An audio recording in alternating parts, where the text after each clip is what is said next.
All right, hello and welcome to Swing It and Ding It, an iHeartMedia podcast.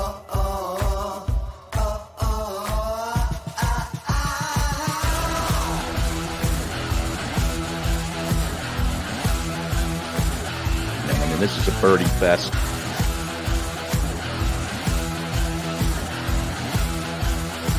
It's a Philly show, baby. Philly Let's go. All right, hello and welcome into Swing It and Ding It, an iHeartMedia podcast. This is Moose along with Mays and Matthews, and we are presented by Comcast Business, introducing ultimate speed for business, the fastest internet plans yet from Comcast Business, powering possibilities. Also, DraftKings Sportsbook, we will see the line for the Zozo later on. All Access GTE, the greatest golf travel experience company in the world, and the Penn Club on second. When we talk about the course, of course, in Japan, we'll hear more about that. But we have a return guest. As you guys know, we love return guests. That means we didn't mess up too bad the first time. And we welcome back. Last time was March 2023. I just checked it out. Kevin Roy, man, welcome back to Swing It and Ding It. I appreciate it. Thanks for having me back. Absolutely. Not too much has happened since then. You know, just steady as she goes. You know, Kev, we talk a lot about the golf journey on this show, on this program, if you will. And you're in the middle of one, right? Like, you know, it's so tell us where you are. Tell us what's been going on since the last time we saw you. And we're really excited for where the game is and where things are headed right now. Yeah, for sure. It's been a crazy journey. There's no doubt about that.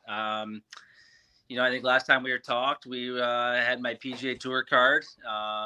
Didn't have the best year out there. I ended up missing 8 cuts by 1 and, you know, ended up not keeping my card and, you know, I had to go back to the Korn Ferry Tour. I actually chose to go to final stage of the qualifying school because at the time, you know, they're giving 5 PGA Tour cards at final stage now. So I ended up going to final stage to try to get one of those. Didn't do it, you know, but I finished, I think, 20th or so. And that guaranteed me, you know, 8 starts on the Korn Ferry Tour, although I would have had, you know, some starts anyway from my FedEx Cup finish on the PGA Tour. But, yeah, went back to the Korn Ferry Tour and, you know, just kind of lit a fire under my butt. And I was like, let's go to work and get back out in the PGA Tour. And you know, we did it. You know, it was a great year. I was very, you know, very happy with how consistent I was. I think I only missed 6 or 7 cuts. Had 2 solo seconds, and heading back to the tour. Yeah, congrats on getting your card back. That's awesome. As Moose said last time we had you on, we were, you know, talking about you heading to the tour, and now this time you're going back. You know, after securing your card for a second time, you obviously have the game to compete out there. Talk about what you're going to maybe do differently or how you're going to approach, you know, being a little more comfortable out there or, you know, how it's going to be the second time around. Yeah, I'm really looking forward to it. You know, this year I actually got a sponsor invite to the Valspar here in Tampa and had a really good finish. I finished 12th and, you know, that finish really kind of, you know, propelled me into the rest of the Korn Ferry Tour, but really just kind of reminded me that, you know, I can compete out on the PGA Tour. So, you know, just like last time, I'm going to go out there. I'm going to try to enjoy it and, you know, have as much fun. But, you know, I think it's going to be a lot different. I'm not going to try to put too much pressure on myself. You know, I feel like I can compete out there and just going to go out and give my all again. Yeah, well, you talk about that Valspar finishing T12 this past spring, giving you sort of reminding you that you can compete. Through all the people that we talk to, it really comes down to belief in your game. I mean, all you guys are wildly talented and can hit the ball a mile and great short games and so forth. But it's what goes on between here that really, I think, separates, you know, guys at that level. And you hired a mental coach, I believe, this past season. Brian Kane, tell us what he has done for your game. Yeah, Brian has been awesome for me, you know, both on and off the golf course, to be honest with you. And I also, you know, I always say it's been Brian and having my daughter put a lot of perspective into golf. You know, JT Poston was talking about it after he won Shriners that, you know, golf is really not that important. It's just a game, you know, and for me, I'm a big family man. So, but yeah, Brian's been awesome. He's really kind of switched that little light in my head that, you know, just to try to enjoy golf as much as possible and not beat myself up on the course. And then, you know, kind of going back to my daughter, you know, she doesn't know if I shoot 66 or 76. And at the end of the day, if I go out and miss a cut, I get to go home and hang with her and hug her and be with her. So just kind of, realizing that now has just really helped me, help free me up on the golf course and, not, put those like not so great rounds, kind of behind me. Absolutely. Well, congratulations on the birth of your daughter, Mia, correct? Mia, yeah. Okay. Yeah, and that crazy. She's right here. Sorry. Yeah, Mia, 16 months old now. She's crazy. She is not walking around. That is a funny. It's interesting how you say that that's helped your game. I'm about to have my fourth, and I couldn't find a fair way to save my life. So maybe it's maybe with this one it'll help me. But it was working for you. So Kevin can be your mental coach, Moose. Yeah. There she is. Hi, Mia. Yeah. Oh wow. There we go. She's so cute. So yeah, I mean, talk about the differences of when you were younger in the game and traveling and just crashing places. I'm sure in these different cities. How much more of a home base is there when you're out on the road now, and how much has that kind of helped settle things down for you? Yeah, it's a lot. They didn't travel as much this year with me. My wife Annie, she's still working with the Cincinnati Reds as a broadcaster, so. I think she realized 85 games was probably too much. And, we both kind of agreed that we didn't like being away from each other for that long. So, this upcoming year, they'll travel more. As Danielle knows, the PGA Tour is awesome when it comes to childcare and everything. The Korn Ferry doesn't have that. So it's a lot easier to start to travel with a youngin out on the PGA Tour. Just drop her off at childcare and Annie can go out and walk the course. But I want them to come out as much as possible. I love having them on the road with me. It's a lot easier to kind of wind down after golf to go hang out with them and go have someone to go get dinner with or any of that. So I'm really looking forward to this year and having them out as much as possible. Very cool. You guys just took a little celebratory, trip to Jackson Hole, right? Yeah, we did. We had it planned, before we locked up the card. We haven't really taken a vacation with not without the golf clubs or something. So we just said, hey, let's pick somewhere on the map and let's just go do it and let's book it. And we've always wanted to go out to the mountains and kind of just get away. And we said, let's go to Jackson Hole, and it was awesome. I would definitely recommend going to Jackson Hole. Oh, Yeah, it looks like a lot of fun. It's tough because it's funny. Most golfers, it's like your vacation is where the next tournament is. You know what I mean? It's like, all right, yeah, we're golfing. Maybe we get dinner at night or something. So squeezing that time away is pretty important.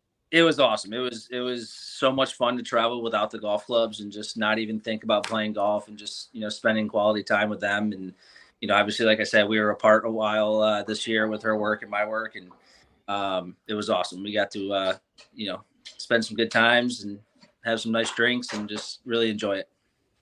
Well, I believe back in 2012, you crossed over at Long Beach State with Xander. Did you not? For a season? Yeah. Now, given the year that he has had, I mean, he had, basically an MVP type season if it weren't for Scotty. But, 2 majors. I mean, were you seeing the signs of this back then? Like, was he a player that you're sitting there saying, my teammate, man, this guy looks like he could really do something at the pro level? No doubt about it. Yeah. The moment I met Xander and started playing golf with him, I knew he was a special talent. You could just tell from day one, his work ethic was unbelievable for the age, 18 years old. And, college, sometimes, people like to enjoy it a little bit more than others. And he just, he was strictly golf. We had some fun, but he was strictly golf. And, still talk to him quite a bit. He was one of the first people to text me after I got my card back. So looking forward to, getting back out there and, playing some practice rounds with him. That's awesome. Very cool. So talk to us. What's the year look like for you? What do you have mapped out? How much of the practice routine kicks back in, and then what's the schedule look like moving forward for the next couple months?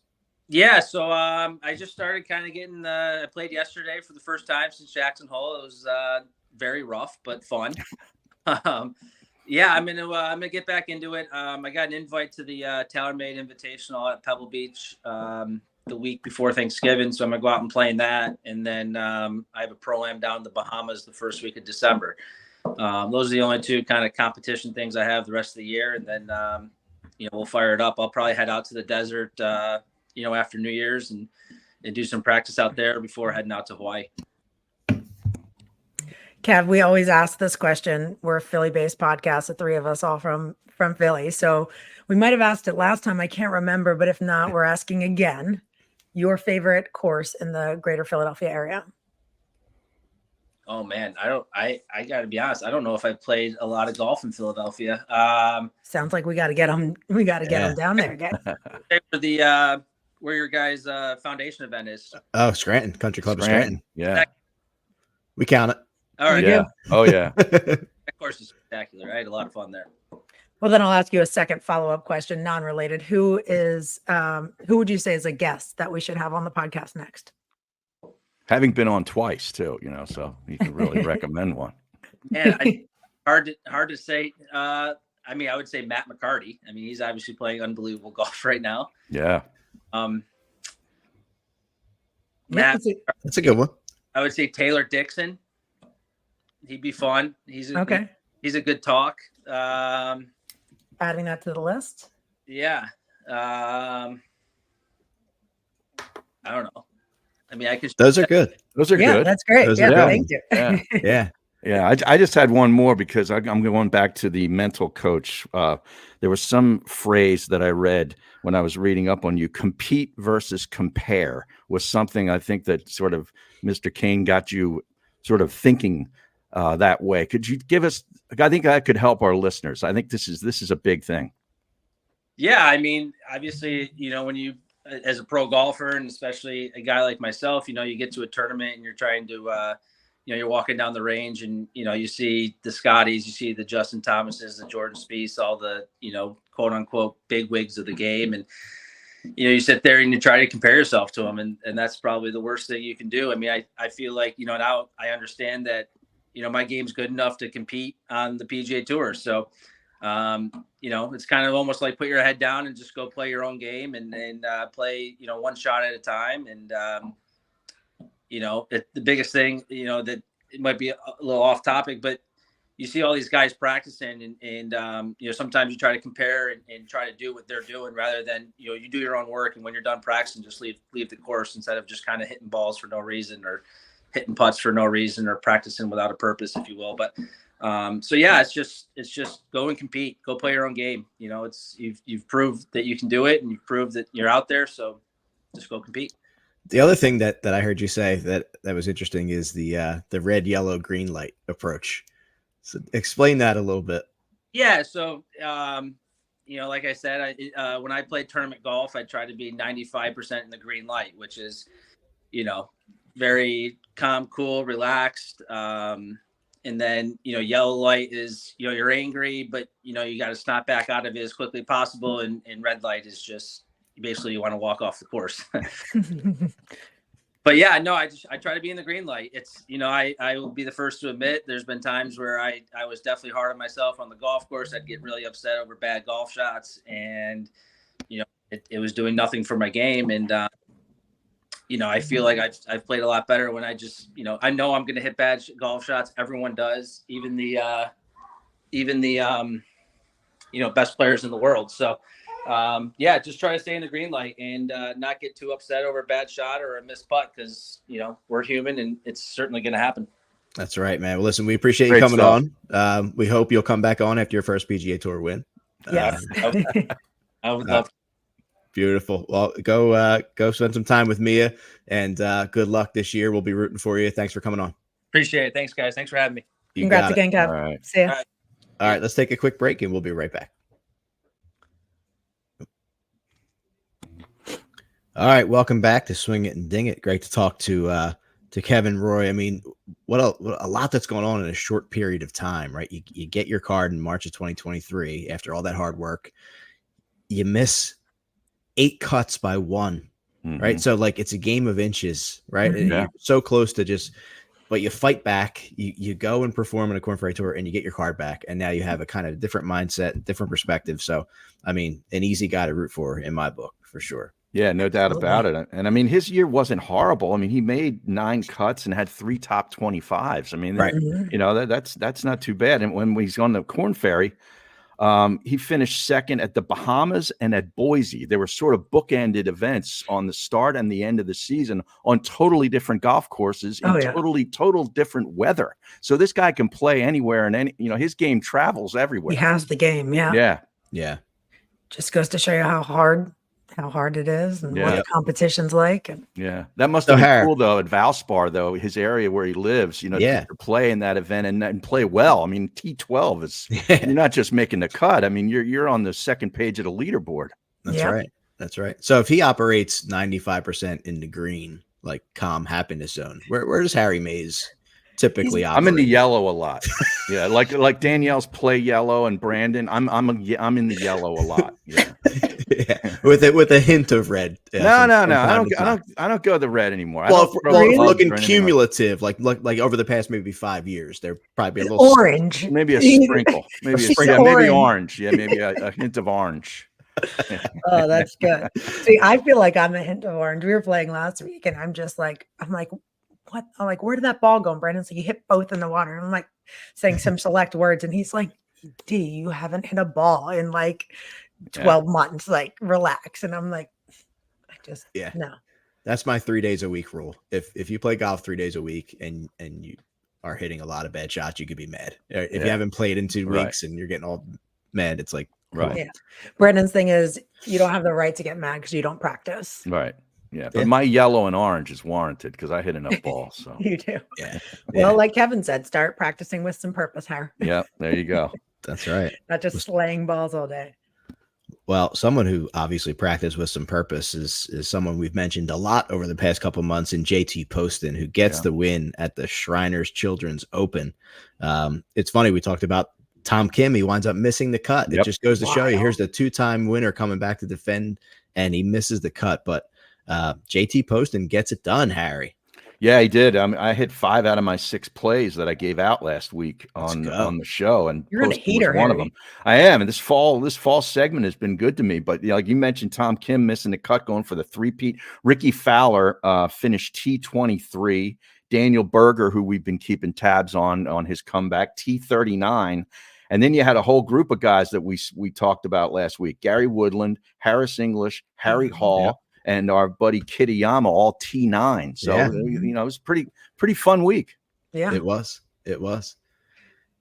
We do have to talk about, could that have been the most unlucky bounce ever? Like In-N-Out Burger, it like hit the pin, fell into the cup and popped back out. Popped out. Yeah. Oh my God. I know. was like, wait, I was Devastating. like, oh, Yeah. So I'd have unlucky. counted that probably. right. I mean, it went in. It went Right. in. Yeah. It was in the hole. It And we got didn't a little bit stay of in the hole. drama at the end, right? There was Yeah. a chance, right? If, Well, yeah. if, You had to hit a knee knocker. Yeah. Yeah, Mhm. man. Yep. That's that range too, right? That Yeah. was a 6 foot or something. Just like that's, it's Yeah. outside the friend zone by a foot or two. I'll tell you. But his quote, he's like, this is what you dream of. Like Right. you have a putt to win on the PGA Tour. And Yeah. it's funny because I feel like I've heard a lot of guys say that before, like, practicing as kids. Maybe like we don't feel that way, Mhm. but the guys that are out there that, have made it, they're like, yeah, you're 12 years old and you're like, this is to win on the PGA Tour. Like Yeah. for that to come back and him share that, I thought that was pretty cool. it is funny to how these guys are just never out of it, right? You see that a lot Mhm. when there's a playoff, or if you're watching match play where someone will be like, completely out of the way and the other guy's in the fairway, and they typically wind up just tying the hole, right? Because Mhm. they're just so good at getting back. And it was cool because it seemed like it was a wrap for Poston, so it was cool to see a little bit of a tightening at the end and some drama. But Yeah, because Doug Gim, Doug Gibb, Yeah. he eagled 9 to get within 1, right? Yeah. yeah, he's been Yeah. playing He's really, playing really, really well.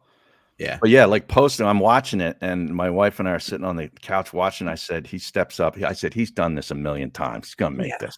And sure, like a second later, the broadcaster said something very similar. He stepped right up to the putt and just knocked it right in. He didn't stand over it, No. for like 20 seconds and think about it. It was just like, let's go back. I dropped these all day. he Yeah, used that's what all he- of the that's what he hole said, though, though. didn't he? Yeah. Like Oh, that was very far. Yeah, to the yeah. right side of the hole. That I was thought not in the thing was center of the funny. cup. No. He had to be thinking for a second, like, oh Oh man. boy. because I was Yeah. hoping for some playoff golf, right? Because I just Of kind of course. tuned in late in the day. I'm like, oh Yeah. man, get some playoff golf here. But great event. Shriners Children's Open is always, it seems like a very popular event. You always get some good names in there. And obviously that continues with the fall season with the Zozo that we'll talk about. But yeah, great event, Danielle, and with your yellow on, as that ties into Play Yellow, like you were talking about. Yeah, so I went to the Ben. It's a local like rooftop bar / hotel in the area, and they have it there every year. It's for the top earners for the Play Yellow Foundation. So Brandon was out of town on the sponsor obligation, but I was able to go there with some of our board members and stuff. But I'll just fast forward towards the end. They had Denny McCarthy there. He was talking about, he has a yellow rubber ducky on his bag for a little girl that, him and his wife Samantha knew, and what it means to him with the Play Yellow Foundation, et cetera, et cetera. Fast forward, they start talking about Scotty Scheffler and the season he's having. And Chantel McCabe was the host. And she, asked about, Denny about Scotty's performance and how he's playing, whatever. And Jack was just on one. And he's like, nonchalant. He's like, all right, let's talk about it. And he's like, well, what did he make? And they said the amount that he made this year. And he goes, in a season? Like he made that in this past season. Like he was confused. He's like, and then he goes to Denny and he goes, how much did you make this year? And Denny's like, around like 3 million or whatever. And he goes, yeah, I made that in my entire, however many years or whatever. But the banter and just openness was hilarious. But just for him saying, just to show how far the game has come, and for him to be flabbergasted at the amount of money that Scotty made was just like, it was eye-opening. It was like, wow, because these guys didn't make that much money, and what him and Tiger and everybody else did for the game to get it where it is today. It was just kind of cool to think about that process and see him be like, wow, that's a lot of money. Yeah. Jack's done all right for himself. On the back end. But you look at the checks that he was bringing home for winning all those tournaments in the 60s and 70s, and it's like, what? Like, it wasn't even close. Yeah, because he literally goes, wait, how much? Yeah. Say that number again. And I love when they do those, like what he would make today. Oh, yeah. Love to see what Jack's career on today's tour would translate to. Oh my God. Yeah. Good for Jack. Good for Scotty. Good for all the guys. Well, some more Scotty talk in the tee, I hear, Danielle. Is that correct? Oh, yeah. So college football, which we all like as well. We saw that Scotty Scheffler made his appearance on ESPN College Game Day wearing the green jacket. In my opinion, I think that might have been one of the most, I'd say, cool appearances of the green jacket that I've seen. Yeah, better than Sergio at his wedding. I mean, that's cool, but it's like, I honestly think it's cooler. I think game day is cooler. It's like, okay, you're getting married, but you're getting married. We don't need to see the jacket. Better than Phil in the fast food drive-through. That was pretty good. That was spontaneous, though, right? It was that's good. And I know DJ's had an appearance, I think, on ESPN, but the game day set next to Gabe just showed up wearing that, at your alma mater in Texas, the whole thing was awesome. Good for him. I thought it was great. Yeah. Then the Longhorns got smoked. Hate to do it to them. Yeah, I hate to do it to them. That's right. Yeah. So should we continue with some more tea, or we? All right.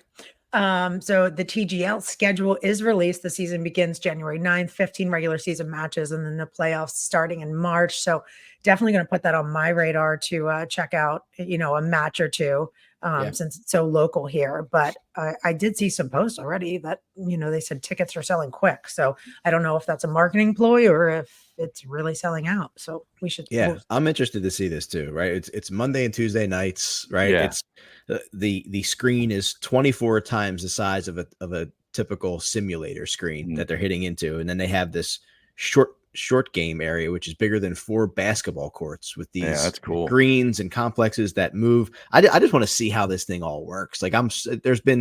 You're seeing a little bit come out about it now, but there's going to be a shot clock, there's going to be a referee, you're going to get timeouts, and it's all going to be mic'd up. So it's different. They got to keep you entertained, right? So I love the shot clock. I love the being mic'd up, because it's one thing walking a course, having a drink, getting to see a bunch of stuff, engaging, coming with some friends, but sitting in a seat and watching golf. It's like, all right, like keep me entertained. How long is this going to be? Right. Are you going to be Yeah. there for an hour, 2 hours, 4 hours? So And the biggest names in the sport are there, right? Other Mhm. than the live guys, because this is obviously a PGA Tour combination. But I mean, you look at some of the teams, right? You have Atlanta with JT, Cantley, Horschel, and Glover.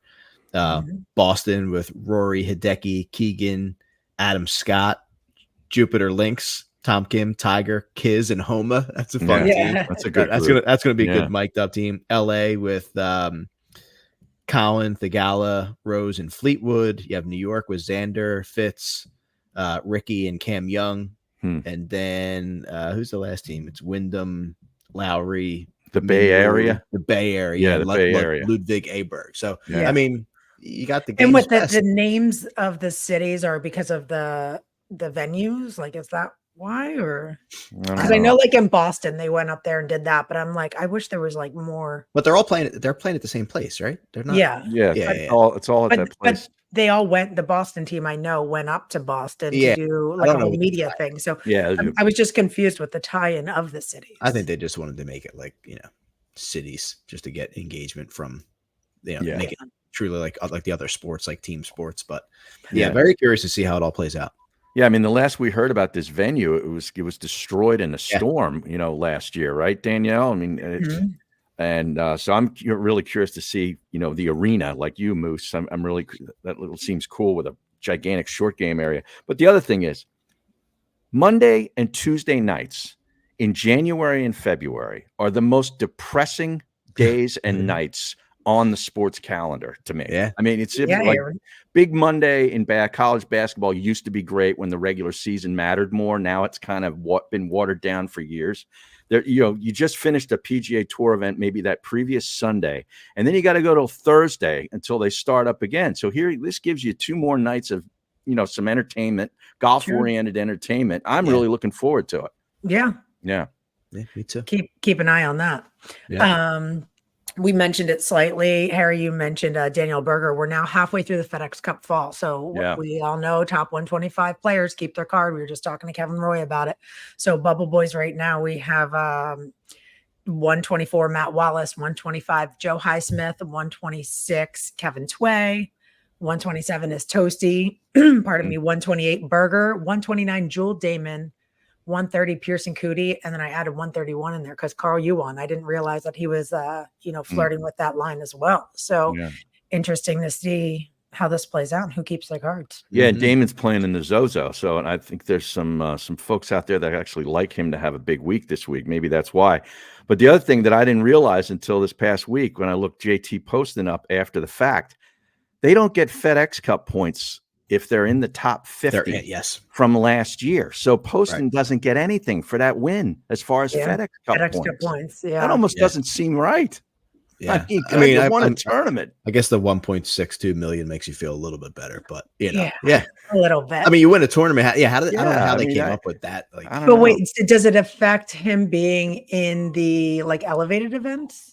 No, he's already in those. But he did get into I majors, though. This got him into, I believe, this got him into the Masters. PGA, I think. Yeah. So I guess it makes sense if he's already in the elevated events. Then, like, why? I mean, it's pointless then to get more points. No. I don't know. I think they try to make this FedEx Cup so important, and you win a tournament, and you don't get points. Squat as far as points. I don't know. It's just weird. Yeah. You know what else is weird? Paying $350 to be a volunteer. We talked about the price of Ryder Cup tickets last week, making news again that they're charging volunteers $350, but you're going to get a uniform, which is probably just like a t-shirt or a polo. And a pin. A commemorative pin. Commemorative pin. It's not just a pin. A drawstring bag. Exactly. You can wear that proudly on your lapel. A drawstring bag, which you probably have to put all your belongings in to walk through. Right. You get a credential, guys. Right. Yep. Which gets you on the property to volunteer. And then you get food. They're going to feed you too. So okay. Pay that $350, work for 4 days, and we'll give you a couple different things. I'd eat 5 hot dogs a day, Moose. How about you? I'm getting my money's worth. They would take a loss on me. Yeah, there's no doubt. I would make sure they're taking a loss. Well, But I don't even think like it's like, hey, go and choose like where you want to eat. I'm pretty sure like Yeah, they they give you, ride like, up on their little gator and they're like, here's a sandwich and a bag. Oh, You know, wow. You think that- so? Oh, I've seen it. Yeah. Oh, yeah. Oh yeah. Yep. Wow. Well, now would Moose get a discount in the pro shop if he was a volunteer? Because that might get him in. Right. Work in the pro shop. I'd That's make that his 350 volunteer back position. there too. Yeah. He'd be in the negative. Wearing his little Oakmont swag today for the Yeah. show. Just a Yeah. little tiny, subtle flex. little subtle Yeah. flex. Yeah. Nice. I love it. Yeah. Well, Harry, being my guy, let me know that there's some changes coming for waste management to avoid all the wrong that happened this past year, the overcrowding, food and Yeah. beverage shortages. So they've created some new entrances, they've expanded pathways, they now have like better viewing areas. So in my opinion, I think a lot of it was due to the weather because Yes. remember, yeah. So People were there for like 18 hours or something. I mean, they're going to Yeah. be drinking their faces off. yeah, and they gave the tickets out where they're like, "Oh, Harry, like you had a pass for this day because of the weather. You can come whenever now." Right. And now you have too many Right. people there. You don't have enough volunteers. Yeah. So it just like created a backup. So I think it's good, like that they're going to have additional areas of viewing that which Mhm. will cut down on the crowding in certain spots. But other than that, was there really that big of an issue? It was like a perfect storm last year.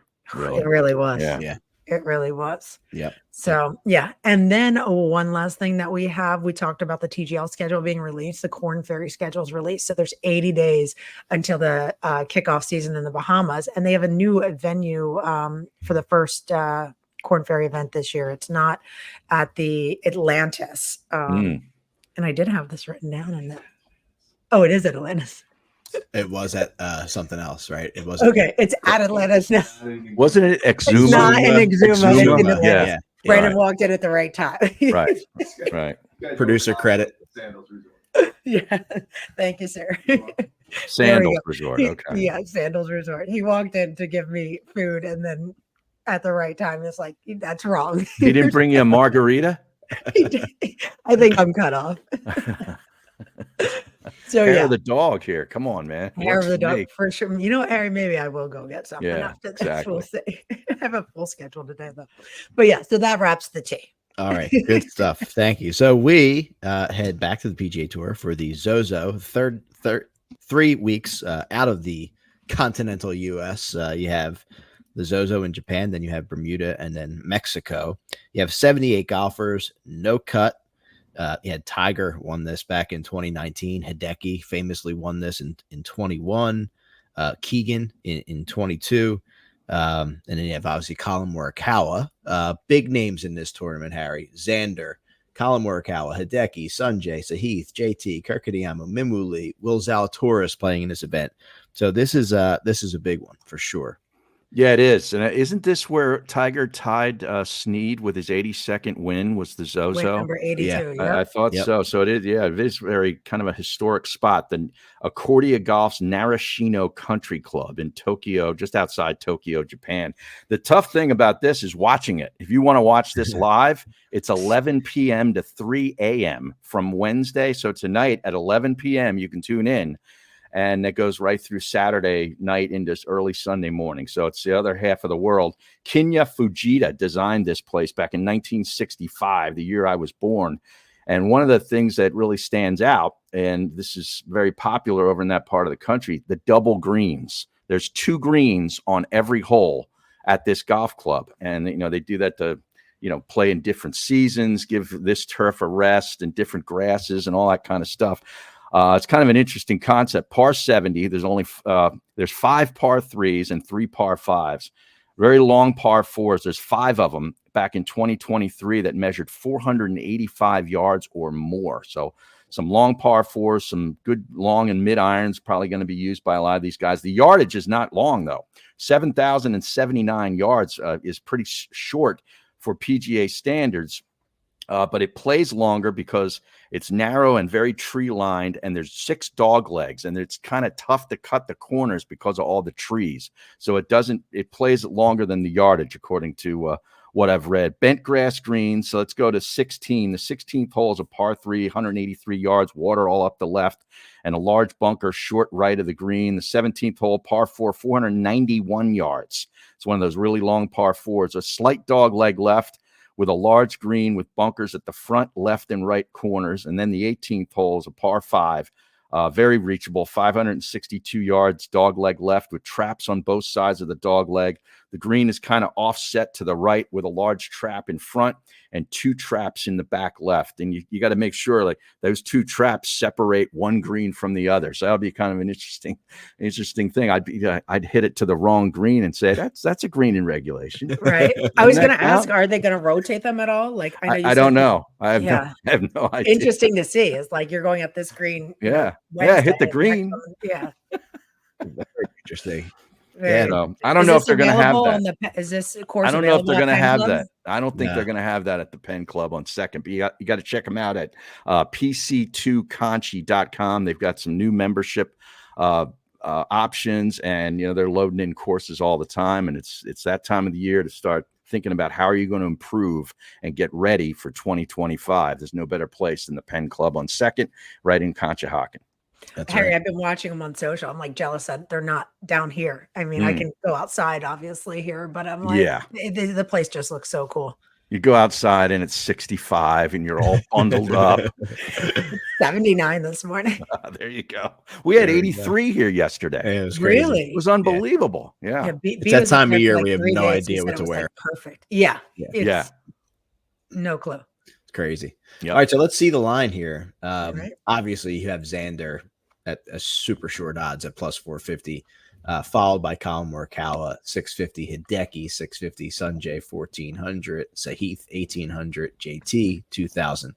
But for me, I'm going a little bit further down the board with a guy that's been playing really well that we've talked about every week for a nice juicy 6,500 with Gary Woodland. Oh, I just like the way his game is trending right now. Wait, I am speaking curious. of him, to I see- gotta I ask think you he was that. an exemption. Did I you think he see got they in as an exemption. texted Butch Harmon texted him and said, "Hey, how did your appointment go?" And he goes, "The doctor said it's the biggest brain he's ever seen."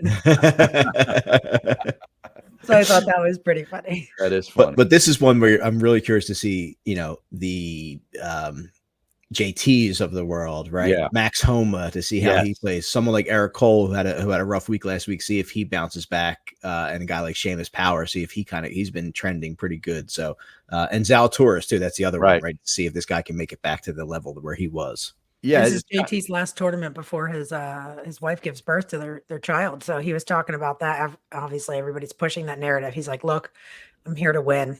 I'm focused, and then I'll go home and have the baby next week." Yeah. It's interesting to see how far down the board Max Homa is in a field that doesn't include. I know it includes a couple of heavyweights, but not. This isn't like a typical elevated event, and he's plus 4,500. Did you see that social clip when him and JT are practicing, and then and he goes, "I'm back, baby." Yeah. Homa did. Yeah. Oh wow. Yeah, I mean he's behind Hoagie. And JT got in the red light. Yeah. Doug Gim, like his Gim. I like Gim this week for a little top 10 action. Yeah, but it's hard to go away from Hideki Matsuyama in this event. I feel like this means a lot, and he's playing really good golf. I mean the number is short, but it's hard to go away from someone like that. What kind of grass is that course there? It's I think it's that zoysia fairways and bent grass greens. Okay, because I was wondering how much it differs from courses here. Well, that zoysia they play a lot in the real hot climates like in Mexico and all that, and the ball just sits up like it's almost like it's on a mat. I'd love to play on it. I've never played on it. You have a lot of Asian tour guys too at the bottom of the list that you could, if you know anything about any of those guys, take a look because their odds are giant, even in the top 10 into a or top something. 10 or top 20 for any of those guys would be big. Yeah, if they have some course knowledge, maybe. But yeah, it's a shame the timing, right? To be able to watch this live, but it's a great tournament. So on the weekend, if you're up late, DVR it. I'll take Willie Z minus 125 over Hostler in the first round for sure. And like I said, I love any reasoning behind that, Harry? I love Will Zalatoris. Yeah, I love him. Yep. I love Doug Gim plus 600 in a top 10 coming off of last week's close call in Vegas. I like that. Yeah, I like that. Good stuff. All right, great stuff, guys. we have to get Ryan Gano back on. All Access just actually won a big industry award. So No, really? yeah. Wow. Yeah, Awesome. We gotta get Spencer Mellon on too. Maybe have the both of them come on. Yeah. Yeah. Yep. Yeah. Have both of those guys on. So we'll have them, but check out the link in our bio for a portal for All Access GTE, greatest golf travel company in the business. As the weather gets cold, it's a good time to start thinking about traveling and going playing golf somewhere, and those guys can get it done for you. So make sure you check them out. And recently I've been at Lulu and Lanark, which were both fantastic. Lulu was outstanding, and Lanark was just great. Played with 3 members over there. I wasn't hitting the driver well that day, which can put you in some tough spots, especially the first 4 holes. If you're not playing well, will have you questioning your life choices. But other than that, that place is great. Almost aced the 17th hole, par 3, which is a really great hole. And then played Glen Mills the other day with our buddy Chris Hansen and another buddy of mine, Steve Purdy. And I forgot, because I played there 2 or 3 times before, but it's been a while. I forgot how much acid Bobby Weed did before he laid that golf course out. I mean, it is a fun house. There are some weird holes. Yeah. Where's that, Lanark? Glen Mills. Yeah. No, Glen Mills. Lanark's a traditional. That's a Finlay design from back in the 20s. That's been redone. It's fantastic. Really great. Hey, I'm heading back to Torresdale this week to enjoy those greens with our friends from Ticks for Good. Okay. So make sure you check that out too. We'll share it again, but they have a Masters giveaway they're doing, which is you make a simple small donation to the charity of your choice, and you're entered to win.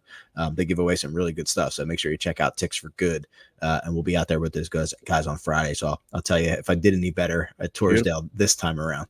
Well, yeah, I mean, that was like a practice round. You and Cooper out there, and you got the look of the lay of the land. That's good. Yeah, that's right. Oh, don't forget Greeny, Harry. Oh, that's right, Greeny. Oh. How can I forget Greeny? He'll get pissed, All right, good stuff. Thanks to Kevin Roy. Great story. Can't wait to see what he does this year. I hope he kicks some butt. And he told us he's coming back on when he wins. So, Oh, yeah. We got to root for the W. We'll be back next week. Thanks for listening.